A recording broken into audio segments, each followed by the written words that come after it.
Say you're doing everything right with your clients and you're convinced they too are doing everything right. They're complying. They're doing the things you suggest they do. They're eating the things you suggest they eat, not eating the things you suggest they don't eat. And still, they're having problems losing weight and specifically fat weight. What's going on? I'm Deborah Agason. You're listening to Fitness Marketing and Mastery, where I generally share with you marketing and sales strategies that are easy, enjoyable, even fun, so you can build both a life and a business that you love. But every once in a while, I will share with you behind the scenes strategies about how I work with my midlife clients and have built a thriving business based on the science of menopause fitness, which I based the Menopause Fitness Specialist certification course on. And you can get your hands on that in today's show notes. But I want to dive into this huge issue and talk about fat burning and weight loss. They're hot topics uniquely among our clients and definitely together during menopause for clients. Since the decades old dogma has been around that metabolism slows as you get older, which is proven not to be true until about 60 very recently. If you missed it, the exact study journal, I cannot tell you, but I can tell you that this article was published back in the fall of 2021 in the New York Times. So everybody saw it. It wasn't just a scholarly PubMed circulated the academics. It was seen by everybody. So now your clients know, I can't blame it on my slowing metabolism from age. It's something else. And one of those things for your midlife client is menopause, hormone changes that make weight gain more likely. And it's easy to believe there may not be much that a girl can do, meaning your clients, but a girl like you, meaning a trainer or health coach, can do plenty and help them change that mindset. So, we're going to dive into this episode, and it's all about how you can help. After we're done, I'll share a little bit more about where you can access the Flipping 50 Menopause Fitness Specialist course. Read the details and the two options that may appeal to you if you're struggling with your own, because hey, we're not immune to menopause or hormonal changes ourselves. And it's not just a matter of being fit and escaping it. So, not so fast. It's not just aging, it's not just menopause, it's not just slowing metabolism. Look, the research that I've shared for nearly a decade now, specifically in the niche of menopause fitness, and studies both older, quite a bit older, and newer, show that lifestyle habits, epigenetics, have much greater influence on your fat burning and on weight loss than do anything else. And that's true for you and I. It's also true for our clients. So the trick is identifying not what you once thought and you and I learned, or in my case, I taught at a university level once supports fat burning and weight loss, but what really does work for women in menopause right now. So let's break this down. I'm going to get to these 4 ways blood sugar could halt your client's fat burning and weight loss and mess with your reputation. So let's talk first blood sugar and fat burning. Insulin causes the liver or muscles to remove sugar out of the bloodstream and store it in the form of glycogen. It releases a small amount regularly for all the organs that function continuously, like heart and brain and nerves. Hormones like stress hormones, cortisol, epinephrine, or slash adrenaline, you may know it better as the sex hormones, growth hormones, and glucagon can cause the liver to secrete glycogen back into the bloodstream when we need it. Like we've got that surge of needing to lift a car off of somebody, or we're stressed and we gotta catch the last subway or the last bus, or we've got to get to work faster because we're late. Epinephrine and cortisol are released when your body needs a sudden influx of sugar for energy in those situations, as well as for exercise or to avoid harm or spare somebody else from harm. As your blood sugar goes up, unless you're insulin resistant, which often can happen, by the way, to women in midlife, which is where this blood sugar issue becomes a real challenge. The increases are mild and they're short because insulin is reduced to bring it down, or it's released to bring down and reduce the blood sugar. So if you, however, are more insulin resistant, especially women in midlife, and simply their hormones changing has made that happen. It's not that their habits suddenly became bad, it's that the habits they've always had may not work for them right now. It takes more and more insulin then to bring that blood sugar down, where it used to take, okay, spoonful of sugar, spoonful of insulin. Not so much. Now it's a spoonful of sugar and 3 or more spoonfuls of insulin. Now, that is very basic, archaic, in fact, but it's an analogy. So you get the drift. Your body is more frequently then in fat storage state instead of in a fat burning state. And you or your clients' bodies can't do two opposite things at the same time. So even though you may be thinking, well, I'm trying to exercise and leave or burn this fat off, if you're in this constant blood sugar, more and more and more insulin, more and more and more insulin, you can't keep up on that treadmill. You're losing all the time. So the fix is actually getting in touch with what things spike your blood sugar now that may never have. And that way you can prevent them by changing your habits and not have to have the insulin released in the first place in such a great amount. So let's talk about blood sugar and fat storage. What affects it? Well, four things, as you might have guessed from the show title: stress, any form of stress, including thinking about a stressful situation, stress like physical stress from either dieting, eating too little, maybe overdoing fasting, exercising too much, doing both of those or all three, dieting, fasting, and exercising at the same time. Those things will increase glycogen and therefore insulin. So, learning to deal with the emotional stressors so you're less negatively affected can decrease fat storage. Learning to not impose some of those physical stressors that you yourself are bringing on can help decrease fat storage. So, this is time for a sit down with your clients to explain that, right now isn't potentially the time for you to do that marathon, that half marathon. This training necessarily is not going to result in you losing weight. Do you know that a lot of women are trying to do their first? For some of them, it's a half marathon. For some of them, it's a 10K or even a 5K, because to them, that is their first marathon.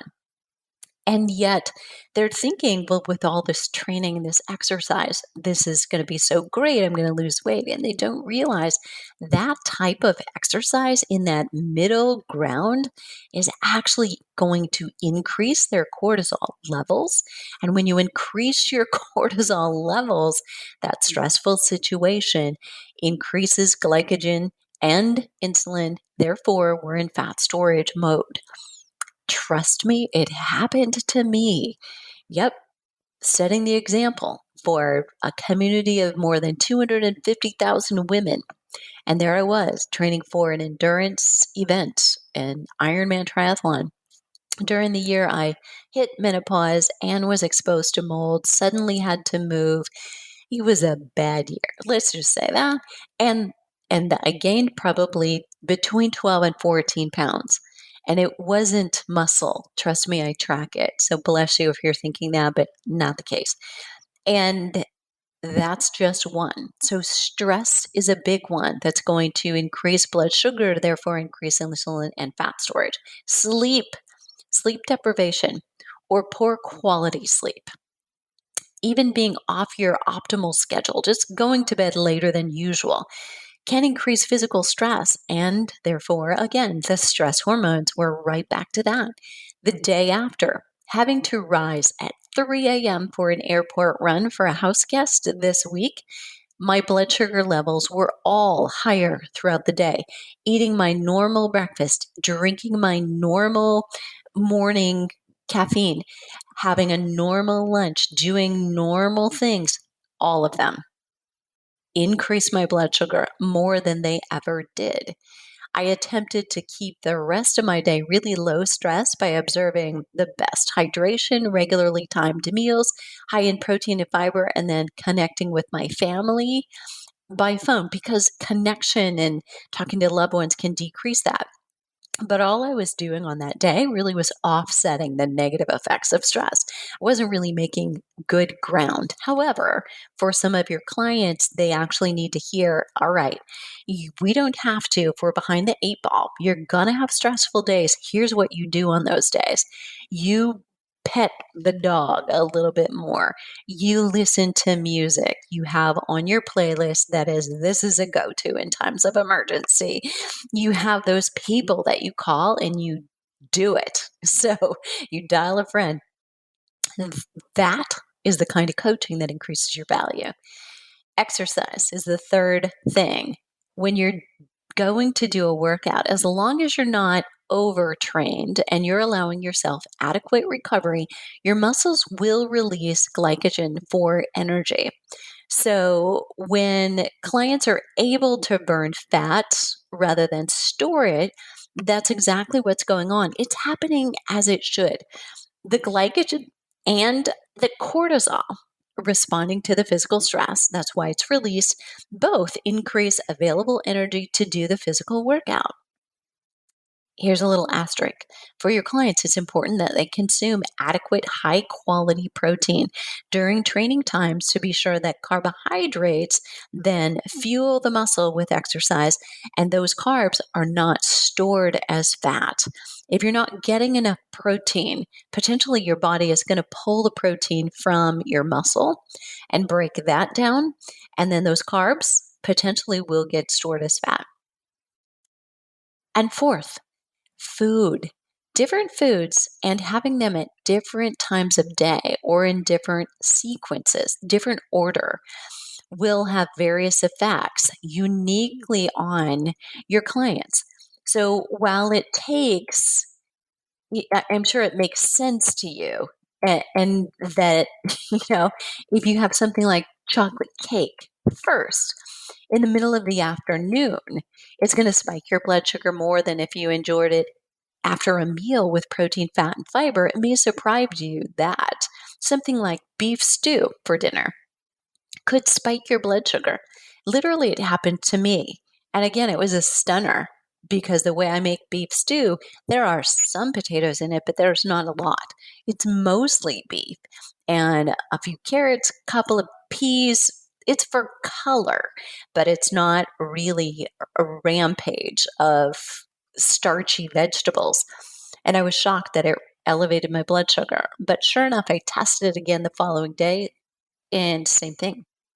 So you really got to watch out for testing what happens to you. Is one of the reasons why I'm right now wearing a NutriSense continuous blood glucose monitor. And I suggest that you do it and then potentially have your clients do it and work with them on altering it.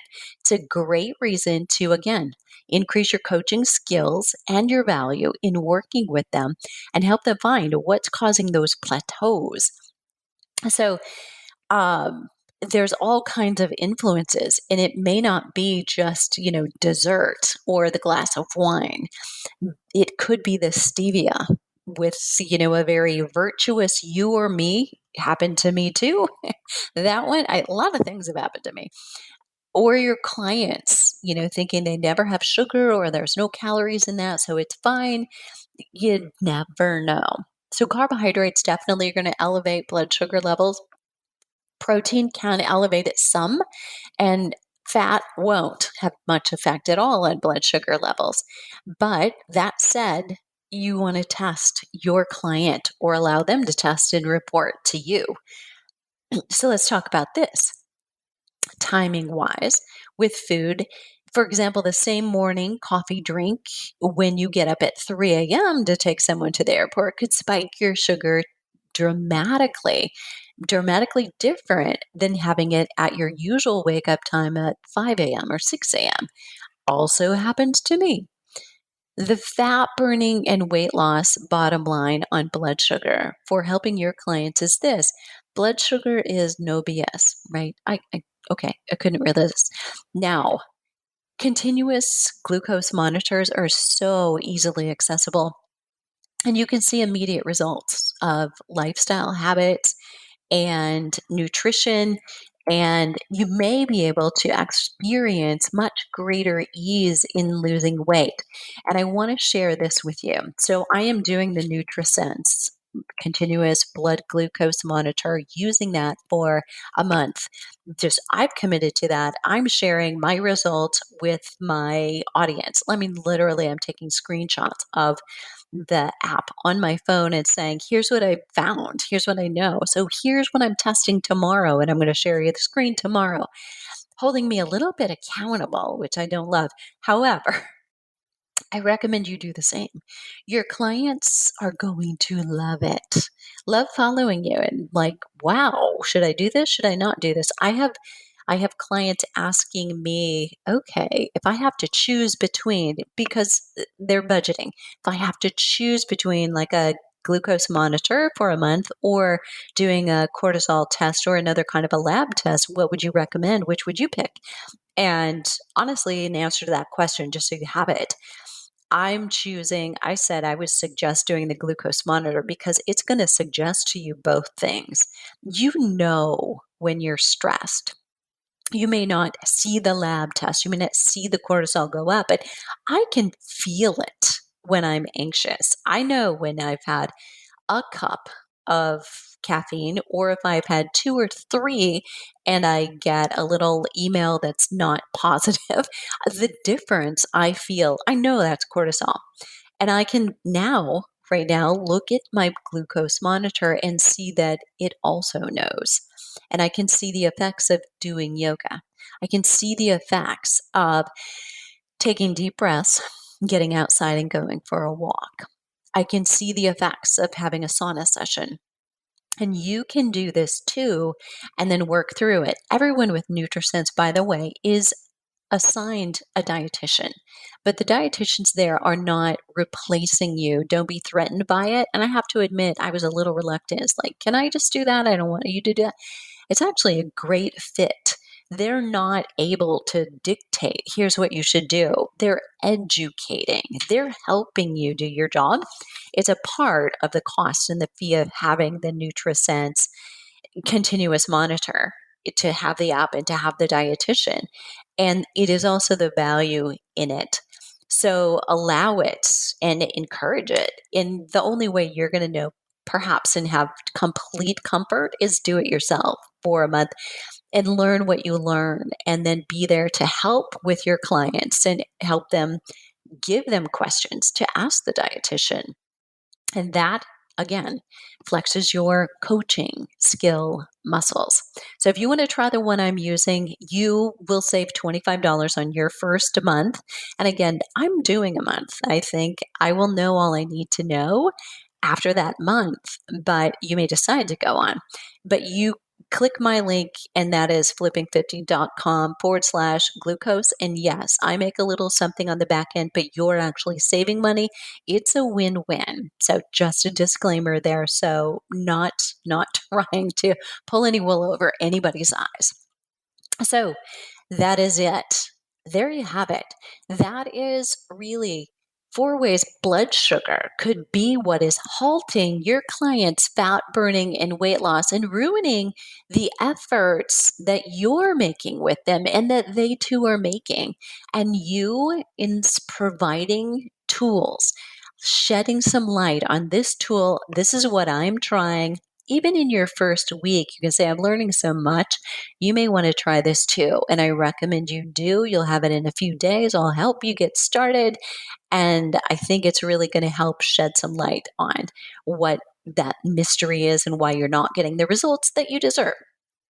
So there you have it. I hope that was helpful.